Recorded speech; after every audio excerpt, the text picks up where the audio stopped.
A Copa do Mundo já está no ar. Mesmo antes da bola rolar, dá para sentir. A energia muda, a conversa muda, tudo gira em torno disso. A convocação, a maioria das pessoas já tem na cabeça. Alguns nomes são óbvios, outros ainda geram discussão, mas a partir de agora o foco muda completamente. Agora o assunto é o caminho, é o grupo, é quem vem pela frente. E eu já começo te perguntando, você acha que o Brasil chega nessa Copa como favorito absoluto ou como mais um entre vários? Comenta aí, porque essa opinião divide muita gente. Essa Copa do Mundo tem tudo para ser uma das mais difíceis da história. Mais seleções, mais jogos, mais pressão e menos margem para erro. Não existe jogo fácil, não existe partida para testar elenco. Errou, você pode ir embora. E é exatamente por isso que o sorteio dos grupos pesa tanto. Ele não decide o título, mas pode facilitar ou complicar demais a jornada. Viagem longa, clima diferente, sequência de jogos, tudo isso entra na conta. E deixa eu te perguntar outra coisa. Você prefere um caminho teoricamente mais fácil no início ou já pegar uma pedreira logo de cara para testar o time? A Copa começa muito antes da primeira partida. Ela começa na expectativa, no palpite, na discussão. Todo mundo vira técnico, todo mundo vira analista, todo mundo tem uma opinião. O Brasil entra sempre com um peso maior. É a história, a camisa, as 5 estrelas, mas camisa não corre sozinha e nome não ganha jogo. Favoritismo não garante nada. O que decide Copa do Mundo é detalhe, é momento, é cabeça fria. Daqui a pouco, quando os grupos forem definidos, muita coisa vai ficar mais clara. Algumas seleções vão comemorar, outras vão se preocupar, e o Brasil vai precisar ser inteligente desde o primeiro minuto do primeiro jogo. Fica comigo porque já já eu vou te mostrar porque esse sorteio pode ser mais perigoso do que parece. Quando a gente fala de Brasil em Copa do Mundo, a expectativa nunca é baixa. Não tem como, a história não deixa, mas existe uma diferença grande entre expectativa e obrigação e isso pesa muito. O Brasil entra sempre como um dos favoritos, mas essa Copa não tem um favorito isolado. Tem um grupo de seleções fortes e isso muda tudo, porque agora não é só sobre talento, é sobre consistência. É sobre errar menos. E eu te pergunto, você acha que o Brasil chega mais pressionado ou mais preparado do que nas Copas anteriores? O ciclo até aqui não foi perfeito. Teve altos e baixos, teve momentos de dúvida, mas também teve evolução. Hoje, existe mais organização, mais equilíbrio, menos improviso. O Brasil não precisa jogar bonito o tempo todo, precisa ser eficiente. Copa do Mundo não premia espetáculo. Premia quem chega vivo até o final. Muita gente quer goleada em todo jogo, quer domínio absoluto, mas Copa é jogo travado, é nervo à flor da pele, é decisão no detalhe. Agora, pensa comigo, você prefere ganhar jogando mal ou perder jogando bonito? Essa pergunta separa torcedor de campeão. Outro ponto importante é a estreia. Estrear bem não garante título, mas estrear mal cobra um preço alto. A confiança muda, a pressão dobra, o caminho fica mais pesado. Por isso, o início da Copa é tão decisivo. Tem seleção que cresce durante o torneio e tem seleção que cai antes do esperado. E agora, eu vou te explicar por que a Copa do Mundo sempre derruba favoritos. Toda Copa do Mundo derruba pelo menos um favorito. Isso não é acaso, é um padrão. E o motivo é simples. Copa do Mundo não perdoa erro. Aqui não existe tempo para recuperação, não existe uma sequência longa para ajustes, são poucos jogos e pressão máxima. Você lembra de algum favorito recente que caiu cedo e surpreendeu todo mundo? Muitas seleções chegam com times incríveis no papel, com elencos fortes e nomes conhecidos. Mas Copa não é currículo, é comportamento. Quando o jogo trava, quando o gol não sai, quando a pressão aumenta, é aí que o favorito cai. O erro mais comum é subestimar o adversário, entrar achando que o jogo vai se resolver sozinho. Não vai. Outro erro é tentar mudar tudo no meio da Copa. Inventar um esquema tático, trocar peças sem necessidade. Copa não é laboratório, é execução. O Brasil já caiu assim e outras seleções também. Agora eu te pergunto, você acha que hoje o Brasil é mais maduro emocionalmente do que em Copas passadas? Esse ponto é decisivo, porque talento o Brasil sempre teve. O que faltou algumas vezes foi controle emocional. Jogo grande exige cabeça fria, exige paciência, exige saber sofrer, e quem não sabe sofrer, cai. Seleção campeã nem sempre é a melhor, mas quase sempre é a mais equilibrada. Defesa segura, meio organizado e ataque eficiente. Sem exagero, sem desespero. E agora vamos falar sobre o que realmente ganha a Copa do Mundo quando a Copa começa. Muita gente olha apenas para o ataque.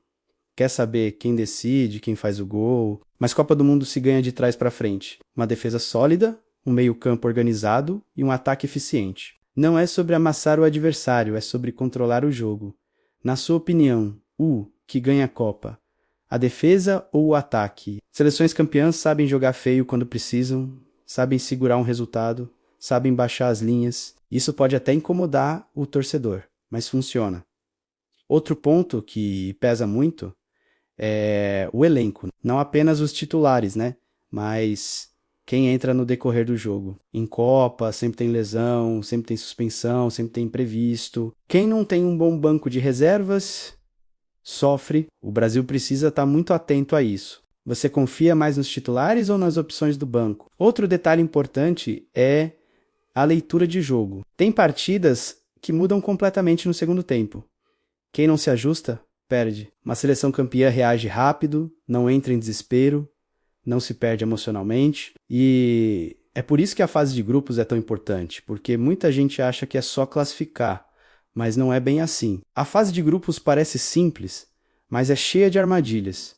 Um empate inesperado muda toda a tabela. Um tropeço coloca uma pressão desnecessária. Muitas seleções grandes já sofreram por achar que dava para resolver depois. Na Copa, o depois não existe. Cada ponto importa, cada gol importa, e a ordem de classificação do grupo muda completamente o seu caminho. Classificar em primeiro ou segundo pode significar pegar um adversário muito mais difícil logo de cara. Por isso a estreia é fundamental. Ela não define o campeão, mas define o clima, confiança ou tensão. Você acha que o Brasil precisa matar o grupo logo de cara ou administrar, já pensando no mata-mata? Quando a fase de grupos termina, a Copa muda completamente. O mata-mata começa e tudo fica mais pesado. Não existe mais margem para erro. Um único jogo decide tudo. É nesse momento que a experiência pesa. Quem já viveu esse tipo de jogo sente menos. Quem nunca viveu, sente mais. O lado psicológico passa a valer tanto quanto a parte técnica. No mata-mata, o tempo joga contra. Se o gol não sai, a ansiedade cresce. Se o adversário marca primeiro, a pressão dobra. É aí que muitas seleções se perdem. O segredo não é se desesperar, é entender o jogo. Tem partidas que pedem paciência, outras pedem agressividade. Saber identificar isso é o que separa quem avança de quem cai. E eu te pergunto, você acha que o Brasil sabe jogar esse tipo de jogo mais fechado, mais travado, onde o detalhe decide? Outro fator decisivo é a bola parada, falta lateral, escanteio, falta próxima da área. Em mata-mata, isso vira ouro. Quem aproveita, sobrevive. Quem desperdiça, volta para casa. Também entra em cena a leitura do banco de reservas. Substituições certas mudam partidas, substituições erradas matam o time. O tempo de mexer é tão importante quanto quem entra. E quando o jogo vai para a prorrogação, tudo muda de novo. O cansaço aparece, o erro fica mais provável e a concentração precisa ser máxima. Nos pênaltis, não existe favorito. Existe preparo emocional. Quem chega mais inteiro mentalmente leva vantagem. Por isso, o mote-mota não é apenas futebol. É controle emocional, tomada de decisão e frieza. E é exatamente sobre isso que vamos falar agora. A parte mental da Copa do Mundo e como ela decide títulos. A parte mental da Copa do Mundo é o que menos aparece, mas é uma das mais decisivas. Todo mundo chega preparado fisicamente, todo mundo treina a tática, o que diferencia a cabeça. Copa do Mundo mexe com o psicológico como nenhum outro torneio. A pressão vem de todos os lados. Torcida, imprensa, expectativa, história, tudo pesa ao mesmo tempo. Tem jogador que cresce nesse cenário e tem jogador que sente. Não é falta de qualidade, é excesso de pressão. Em jogos grandes, o primeiro erro costuma ser mental. Uma tomada de decisão errada, um passe forçado, uma falta desnecessária. E isso muda o jogo completamente. Saber lidar com momentos ruins é fundamental. Nem sempre o time vai estar bem, nem sempre o plano vai funcionar. Quem entra em desespero perde o controle da partida. E eu te pergunto, você acha que o Brasil hoje é uma seleção mais preparada emocionalmente para lidar com adversidades? Outro ponto importante é a liderança dentro de campo. Em momentos de pressão, alguém precisa chamar a responsabilidade, acalmar, organizar, orientar. Seleções campeãs sempre tiveram jogadores que assumiram esse papel, não só com a bola, mas com postura. O banco também entra nisso. Um jogador que entra precisa entender o momento do jogo. Não é sempre para resolver. Às vezes é para segurar, para dar fôlego, para organizar. Quando a seleção entende isso, ela fica mais forte. Quando não entende, se perde. E agora vamos falar de um tema que sempre gera discussão: o peso da camisa. Será que isso ainda decide Copa do Mundo? Muito se fala sobre o peso da camisa em Copa do Mundo. Para alguns, isso não existe mais. Para outros, ainda faz muita diferença. A verdade está no meio. A camisa não entra em campo sozinha, não corre, não marca, mas ela impõe respeito. Ela influencia o ambiente, o adversário e até a arbitragem em alguns momentos. Quando uma seleção tradicional entra em campo, o rival não joga relaxado. Joga mais fechado, mais atento. Isso muda a dinâmica do jogo. Mas o peso da camisa também pode virar a pressão. Quando o resultado não vem, a cobrança cresce e a paciência diminui. E o time precisa saber lidar com isso. O Brasil sempre carregou esse peso. 5 títulos, expectativa constante, todo mundo espera a vitória, todo mundo espera bom futebol. E aí eu te pergunto, esse peso ajuda ou atrapalha o Brasil hoje? Seleções campeãs conseguem transformar essa pressão em motivação. Usam a história como combustível, não como fardo. Quando isso acontece, o time cresce nos momentos decisivos. Quando não acontece, o peso vira problema. Outro detalhe importante é o respeito internacional. Mesmo quando não está no melhor momento, o Brasil nunca entra como azarão. Isso muda a postura dos adversários e é por isso que agora a gente vai falar sobre quem pode surpreender nessa Copa e quem pode decepcionar. Toda a Copa do Mundo tem seleções que chegam sem tanto destaque e acabam surpreendendo. Isso acontece porque a Copa não respeita ranking, respeita momento, organização e coletivo. Seleções que não carregam tanta pressão costumam jogar mais soltas, erram menos por medo,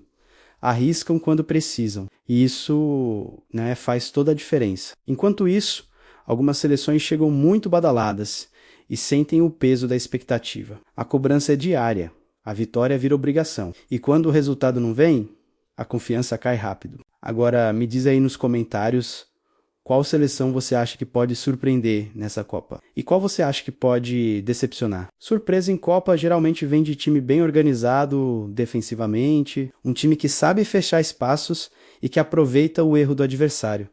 Não é futebol bonito, é futebol eficiente. Já a decepção normalmente vem de seleções desequilibradas, muito ataque, pouca proteção ou o contrário. Outro ponto é a adaptação. Clima, fuso horário, estádio, gramado. Quem se adapta mais rápido ganha vantagem. A Copa é curta, não dá tempo para ajustar tudo. Quem demora a entender o ambiente paga caro e o Brasil precisa ficar atento a isso, porque mesmo sendo favorito, ninguém entra em campo derrotado. Agora, vamos falar sobre o caminho até a final e como pequenos detalhes podem mudar completamente esse percurso. Quando o caminho até a final começa a se desenhar, muita coisa muda. A partir das oitavas, cada jogo passa a ser tratado como uma final. Não existe pensar no próximo antes de resolver o atual. O cruzamento pesa. Um detalhe na fase de grupos pode colocar um adversário mais forte, mais cedo.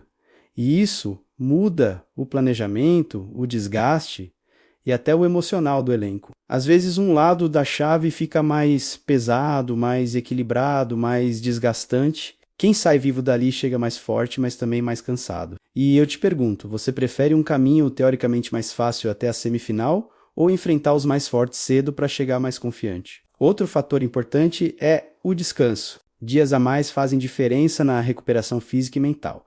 Em Copa, isso vale muito. A leitura do momento do torneio também conta. Tem seleção que cresce e tem seleção que cai de rendimento. Identificar isso é essencial. O Brasil precisa saber quando acelerar e quando controlar. Nem sempre dá para jogar no limite em todos os jogos. Administrar o esforço também ganha a Copa. E tem o fator imprevisível. Um erro individual, uma falha defensiva, um pênalti, um desvio. Tudo isso pode mudar uma trajetória inteira. Por isso, o caminho até a final não é apenas talento, É inteligência, maturidade e saber lidar com o inesperado. E já que estamos falando de caminho, vamos ao destino final, a grande decisão. Por que a final de Copa do Mundo é o jogo mais diferente de todos? A final de Copa do Mundo é um jogo à parte. Tudo que foi construído antes pesa mais. O clima é diferente, a tensão é maior. Não existe jogo igual a esse. Muitas finais não são bonitas, não são abertas. São travadas, disputadas, decididas no detalhe. Quem espera espetáculo muitas vezes se frustra. Quem entende o momento valoriza a vitória. Na final, o medo de errar é tão grande quanto a vontade de ganhar. Um erro pode marcar uma carreira inteira. Um acerto pode transformar um jogador em lenda. E eu quero saber de você. Você acha que final de Copa tem que ser jogada com coragem ou com cautela? Deixa sua opinião aqui embaixo. O primeiro tempo costuma ser estudado. Ninguém quer se expor demais. O jogo vai sendo construído com cuidado. Se o placar não se mexe, a pressão aumenta. Se o jogo vai para a prorrogação, o desgaste físico e emocional aparece de forma clara. A perna pesa, o raciocínio fica mais lento e se chegar aos pênaltis, aí não existe mais tática. Existe cabeça, frieza, confiança. Por isso, afinal, não é apenas futebol. É controle emocional no nível máximo. E depois do apito final, o que fica? Vamos falar sobre legado, o que uma Copa do Mundo muda para sempre na história de uma seleção. Uma Copa do Mundo não termina quando o jogo acaba. Ela continua na memória, no legado, na forma como uma geração é lembrada. Ganhar uma Copa muda tudo. Muda a história da seleção, muda a forma como os jogadores são vistos. Alguns nomes deixam de ser apenas bons e passam a ser eternos. Perder uma Copa também deixa marcas, às vezes injustas. Um detalhe: pode apagar anos de bom trabalho. E isso mostra o quanto esse torneio é cruel. Agora, uma pergunta para você refletir. O que pesa mais? Jogar bem a Copa inteira ou ganhar mesmo jogando mal? O torcedor lembra do título. A história lembra do campeão. Poucos lembram de quem jogou bonito e não levou a taça. Por isso a pressão é tão grande. Quem entra em campo sabe que aquela oportunidade pode nunca mais voltar. Uma geração inteira pode ser julgada por um único jogo. E o Brasil convive com isso o tempo todo. Cada Copa carrega o passado junto, as comparações são inevitáveis, mas toda Copa é uma nova história, um novo desafio. O que fica no final é simples. Quem soube lidar melhor com a pressão, quem errou menos, quem foi mais maduro. E agora vamos caminhar para o fechamento. Falando de expectativa, ansiedade e do que realmente importa quando a bola finalmente rolar. A final de Copa do Mundo é um jogo à parte. Tudo que foi construído antes, durante a competição, pesa mais. O clima é diferente. A tensão no ar é quase palpável. Não existe jogo igual a esse. E é por isso que muitas finais não são bonitas. Não são abertas, com muitos gols. Elas são travadas, disputadas no limite físico e mental. Decididas no detalhe. Quem espera um espetáculo muitas vezes se frustra, mas quem entende o momento, o peso daquela partida, valoriza cada vitória, não importa como ela venha. Na final, o medo de errar é tão grande quanto a vontade de ganhar. Um erro pode marcar uma carreira inteira. Um acerto pode transformar um jogador em lenda, da noite para o dia. E eu te pergunto, você acha que final de Copa tem que ser jogada com coragem ou com cautela? Deixa aqui nos comentários, quero saber sua opinião. Geralmente, o primeiro tempo de uma final é muito estudado. Ninguém quer se expor demais, dar espaço para o adversário. O jogo vai sendo construído com cuidado, com paciência. Cada dividida é levada ao limite. Cada disputa de bola parece valer o mundo. E quando o placar não se mexe, a pressão aumenta. A torcida sente, o banco de reserva sente, o campo inteiro parece ficar mais pesado. Quem consegue manter a concentração por mais tempo leva vantagem. Uma distração mínima, um segundo de desatenção, pode decidir tudo. E se o jogo vai para a prorrogação, aí o desgaste físico e emocional fica escancarado. A perna pesa, o raciocínio fica mais lento. A decisão precisa ser rápida, mas o corpo não responde como antes. E se chegar aos pênaltis, o cenário muda completamente. Ali não tem mais tática. O que conta é a cabeça, é frieza, é confiança. Por isso, a final não é apenas sobre futebol. É sobre controle emocional no nível máximo. Uma Copa do Mundo não termina quando o jogo acaba. Ela continua na memória de todos nós, no legado que uma geração deixa, na forma como aquela seleção vai ser lembrada para sempre. Ganhar uma Copa muda tudo. Muda a história de um país, muda a forma como os jogadores são vistos. Alguns nomes deixam de ser apenas bons e passam a ser eternos. Mas perder também deixa marcas, né? Às vezes marcas injustas. Um único detalhe, um lance infeliz pode apagar anos de um trabalho bem feito. E isso mostra o quanto esse torneio é cruel. E agora eu te pergunto outra coisa. Para você, o que pesa mais? Jogar bem a Copa inteira e perder a final? Ou ganhar o título mesmo jogando mal? A verdade é que o torcedor lembra do título. A história lembra do campeão. Poucos se recordam de quem jogou bonito, mas não levantou a taça. Por isso a pressão, ela é tão grande. Quem entra em campo sabe que aquela oportunidade pode nunca mais voltar. Copa do Mundo não se repete fácil. Uma geração inteira pode ser julgada por um único jogo, por um único lance, por uma única decisão. E o Brasil convive com isso o tempo todo. Cada Copa que a gente joga, o passado vem junto. Comparações com times antigos, com jogadores lendários, são inevitáveis. Mas é fundamental lembrar que toda Copa é uma nova história. É um novo contexto, um novo desafio. No final, o que fica é simples. Quem soube lidar melhor com a pressão, quem errou menos, quem foi mais maduro nos momentos decisivos. Quando a Copa está prestes a começar de verdade, a ansiedade toma conta, a longa espera acaba. A teoria toda, as discussões, as análises, tudo isso dá lugar à prática. Tudo que foi discutido passa a ser testado em campo. Palpites ficam de lado, opiniões começam a ser confrontadas com a realidade nua e crua. É nesse momento que a Copa do Mundo mostra quem está pronto de verdade e quem não está. O torcedor muda. A nossa rotina muda completamente. Os dias passam a ser marcados por jogos, horários e uma expectativa gigantesca. E aí vai mais uma pergunta. Você prefere acompanhar a Copa com total confiança ou com aquele medinho do que pode acontecer? A partir do primeiro apito, não existe mais passado. Não existe histórico de confrontos. Existe apenas o que acontece ali, naqueles 90 minutos que podem mudar absolutamente tudo. Cada jogo traz uma história diferente, né? Cada partida ela tem o seu próprio peso. Nenhuma é igual à outra. Algumas seleções vão confirmar as expectativas. Outras vão surpreender o mundo. E outras, inevitavelmente, vão decepcionar. Isso faz parte da Copa. O Brasil vai entrar em campo carregando nas costas a esperança, a cobrança e a paixão de milhões de pessoas. Tudo ao mesmo tempo. E o que vai definir o nosso destino não é promessa, é desempenho, é atitude dentro de campo, é a capacidade de reação nos momentos difíceis. Por isso a Copa do Mundo fascina tanto, porque ela não avisa, ela simplesmente acontece na nossa frente. Mas a Copa também é feita por quem está fora do campo. A torcida faz parte do jogo. A energia que vem das arquibancadas, das nossas casas, dos bares, das ruas, tudo isso influencia. O jogador sente quando o país está junto com ele. Sente quando existe apoio.